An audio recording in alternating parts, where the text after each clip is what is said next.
Agahinda n'ishavu ukigera mu karere ka Gakenke, umurenge wa Gakenke, akagari ka Raba, gaherereye mu ntara y'Amajyaruguru, nibyo usanganizwa n'abaturage batuye muri aka gace, biturutse ku kuba barahinze ibigori mu buryo bwo kubitubura, bakeza ariko umusaruro bejeje ntugire icyo ubamarira, ngo kuko batanze uyu musaruro bakawushyikiriza koperative yabo yitwa Kotomu, nyuma rwiyemezamirimo akaza kuwutwara, ariko na n'ubu amaso akaba yaraheze mu kirere, bategereje amafaranga y'uyu musaruro ngo bishyurwe baraheba.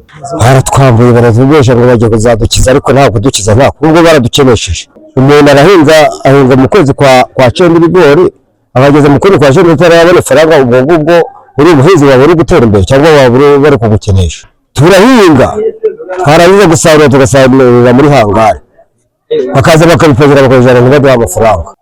Amafaranga tuyahiga ku gihe, amafaranga mubu tugiye guhinga muri koperative, amafaranga bajanye ibigori bajanye gutaha gatari gazi, tugiye guhinga ibindi bigori gusa uri kumva atari bari kutwicisha inzara.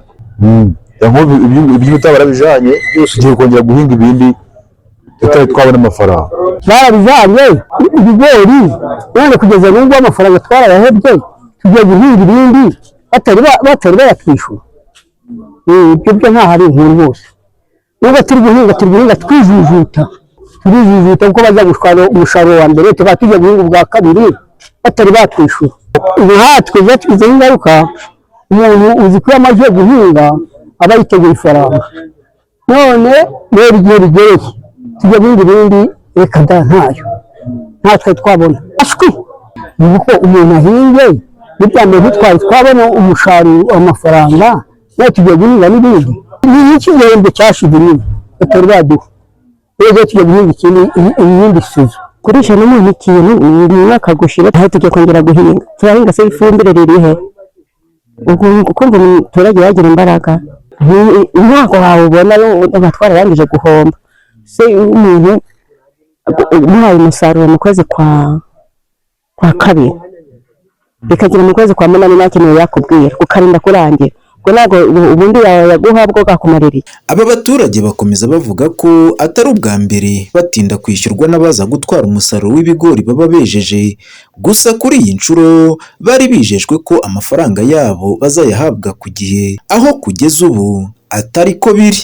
Avuga yuko ngo bari kuyashaka, niba yaba umuturage yakopa umucuruzi simbizi, yari rwiyemezamirimo uza akawupakira bakavuga bazazana amafaranga, ariko n'umwaka ushize twaravuze ngo ntabwo tuzabimuha, aravuga ngo noneho amafaranga yanyu noneho ngo nzayihutisha. None ubu ngubu niho byaruhije ko kuyatwambura.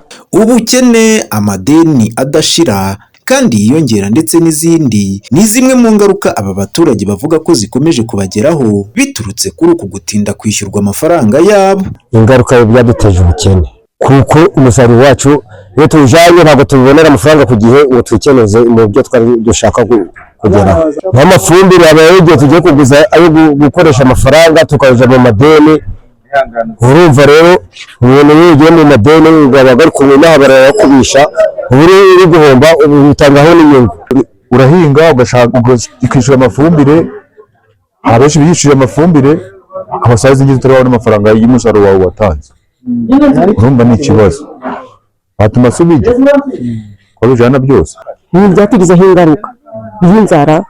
Wese n'undi ujya muri ibigori ngo uzaguramo ibishyimbo kubera utahinze ibishyimbo, baguhingishije ibigori gusa, ibigori babirya byonyine, none nabyo babijyanye ntibakwishyure, gusa numva atari ikibazo. Icyifuzo cy'aba baturage ni uko bahabwa amafaranga y'umusaruro wabo bejeje, cyane ko igihe kigiye gushira batanze uyu musaruro ari kinini, kugira ngo boroherwe no kongera gutera imbuto nshya muri iki gihembwe cy'ihinga.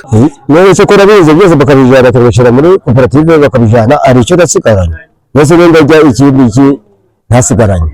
Atuvuganira bakaduha amafaranga, bakazaduha amafaranga ku gihe. Abahinzi twifuza kuko batwishyura, ariko kubera kuko ari n'itegeko ari koperative turi guhinga, ariko tugahinga hahandi twumva tutishimye kubera ko batwakije. ntatwishyure twifuza amafaranga yacu. Niyibizi Jean de Dieu ni umuyobozi wa koperative Cotomu aganira na ATV yagaragaje ko uyu rwiyemezamirimo yabijeje ko bazishyurwa vuba kuko agishakisha amafaranga yo guha aba bahinzi, gusa akagaragaza ko atubahirije amasezerano bagiranye yo kwishyura mbere. Ikibazo cy'amafaranga tumaze igihe n'ubushize byari byabayeho kubera ko ni igice cy'ubutunzi bw'imbuto, noneho rwiyemezamirimo tuza kugirana amasezerano ndetse n'inzego zose z'akarere zihari ko uyu mwaka azatwishyura igice akimara gutwara umusaruro, ikindi gice akatwishyura ibintu na bizima bikaboneka. Ubutunzi bw'imbuto ntabwo ari umusaruro usanzwe, ubwo niko twari tubifite mu masezerano, noneho aza kugira ikibazo ubwo amafaranga agomba kuyakura muri banki, noneho agiye ngo muri banki niwe wasanze arimo amafaranga muri banki menshi y'umusoro, kugira ngo icyemezo kimeze ko atari umusoro kugira ngo banki imuhe amafaranga nako atari n'ideni. Ubwo biba ngombwa ko kaganira na banki, noneho akaganira na Rwanda Revenue, noneho bakamufasha kwishyura mu byiciro, noneho bakamuha icyangombwa kugira abashe kubona inguzanyo. Ubwo rero nibyo byaje kubitinda, ariko ikibazo turakizi ko cyabayeho, noneho twaje kubiganiraho n'abaturage, buriya twaranabasobanuriye cyoko ziriya zone wagezemo uyu munsi ejo nibwo bari bafite inama n'abahinzi yo kubibasobanurira, ariko abandi bahinzi bose twari twabasobanuriye ko ikibazo kimeze, ndetse n'abayobozi b'akarere batubajije ingamba dufite turabasobanurira. Noneho ubwo ubu yari yavuze ko agomba kutwishyura bitarenze itariki 10, kubera ko ibyo yari arimo biri gukemuka, we yavuze ko agomba kutwishyura bitarenze itariki 10, ndetse ko agenda ashobora kugeraho kuri iyo tariki 10 z'ukwa cyenda, kuko ibyari birimo byose byari birimo bikemuka. ATV ivugana n'uyu rwiyemezamirimo watwaye umusaruro w'aba bahinzi yumvikana agaragaza ko aba bahinzi badakwiye gutaka ko batinze kwishyurwa, gusa agasa n'unyuranya n'ibyo ubuyobozi bw'iyi koperative butangaza ku kuba yaratinze kubishyura ngo kuko izi mbuto zabanje kujya gupimwa, bityo agitegereje ibisubizo. Imbuto ziba imbuto ari uko zifite icyangombwa cy'uko zujuje ibisabwa gitangwa na RICA. Umusaruro bavuga ngo twabambuye twawufashe mu kwezi kwa 5, ubu turi mu kwezi kwa 8. Processing y'imbuto itwara amezi 3 kugira ngo zigire ku rwego RICA ifataho sample ikajya kuzipima. RICA yafashe sample ijya kuzipima, dutegereje kubona resultat mu cyumweru gitaha. Abo bantu baravuga ngo barambuwe bafite imbuto batagira ibyangombwa, rwose ibyo byangombwa by'imbuto zari zaboneka. Wakwishyura imbuto se zitarabona seritifika? Mu ngingo ya 5 y'amasezerano fagitire yawe iherekezwa n'izo seritifika, bazanye fagitire ntibarazana seritifika. None uragiye kubabwira ngo nako bavuga ngo bambuye umuntu wambura mu mezi 3 mu Rwanda wamubonye iki? None ubutaha muzabavugire bagira ubushobozi bwo kuzitunganyiriza, tujye tuzifata zitunganyije duhite tubishyura ako kanya zifite izo certificate. Ni ikibazo ubuyobozi bw'akarere ka Gakenke bugaragaza ko bugiye gukurikirana kigashakirwa umuti. Uyu ni Uwamahoro Marie Therese, umuyobozi w'aka karere wungirije ushinzwe imibereho myiza y'abaturage. Ikibazo cy'amafaranga agomba koherezwa muri koperative n'amakuru yacu ifiteho, ubwo baza kureba ababishinzwe bakomeza babikurikirane.